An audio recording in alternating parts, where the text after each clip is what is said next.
So today I thought I would just take the time to answer frequently asked questions about microdosing, and we're just gonna roll through them one by one. Before I begin though, as usual, a disclaimer. I am not a medical professional. I'm not an expert. So consider the contents of this video to be peer-to-peer. Consider me your friend. I've had experience with microdosing and I'm just sharing with you my personal experiences. This is probably the most frequently asked question that I get about microdosing is how do I do it?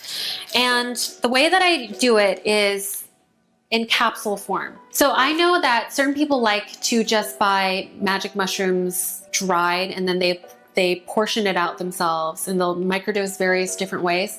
I personally prefer doing it this way because I don't like the taste of magic mushrooms. And this way, it's a lot easier and more convenient for me to know exactly how much I'm getting. So one of these caps actually is portioned for the average microdose, which we can get into a little bit later. One of these caps is 120 milligrams of magic mushrooms. And I think that's a standard microdose amount. The first time I took it though, I did get a little bit high, but I'm gonna save my first time experience for a future question.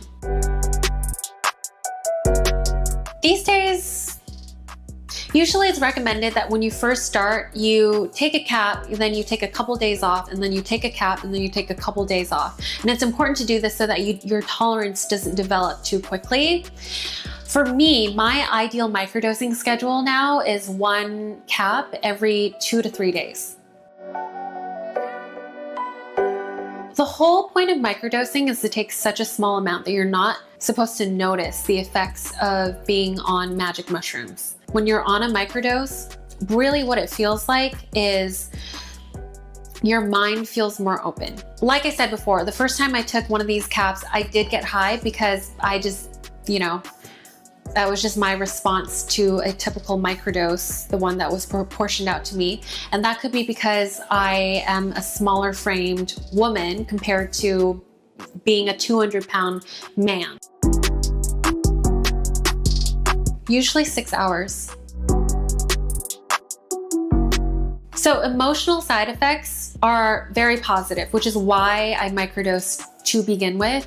It takes my regular baseline mood and lifts it up, and I'm left with this overall feeling like I can just handle the everyday stressors that come. There have been some times when I've accidentally taken too much and I am straight up feeling the effects of being high. And so those can carry more noticeable side effects. So physically, in the past, I've noticed muscle tension, muscle cramps. I've noticed heart palpitations. My heart will start to beat a little bit too fast.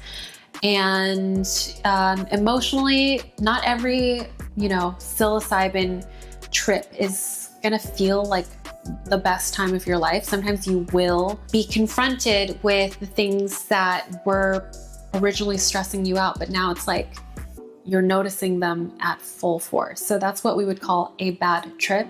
But I have come to learn that there really is no such thing as a bad mushroom experience. When you have an undesirable trip, then lean into that experience because you'll often walk away from it learning something insightful about yourself. There was a study that was done that shows that magic mushrooms are the least toxic substance. And I remember distinctly in a presentation one time seeing that alcohol was here and psilocybin was here. Alcohol was 52 times more addictive and more toxic than magic mushrooms. Sorry, not addictive, but definitely more toxic, 52 times more toxic. It shouldn't, but if it's your first time doing it, I wouldn't recommend scheduling it on a day where you have a lot of big commitments or you have to be on the road a lot, because you don't know how your body is going to react to that first dose. Do it on a day where you don't have a ton of big commitments and just be open-minded. I would also recommend taking your dose earlier in the morning, because one thing that I've noticed sometimes when I take my caps too late into the evening, I'll just find it very difficult to fall asleep that night. But I know different people have different reactions, which is why you have to plan accordingly and give yourself ample space your first time. It'll be either a very fun trip for you or a not so fun one, but everything will come to pass, and there is no such thing as a bad trip when it comes to the things that you learn and gain from it at the end of the day. I've had experiences where I've taken too much, or maybe, for example, in the beginning, I really questioned whether I should be taking time off in between, because I was like, this is awesome. I love feeling like that. So I started taking caps every single day, and I quickly built a really high tolerance.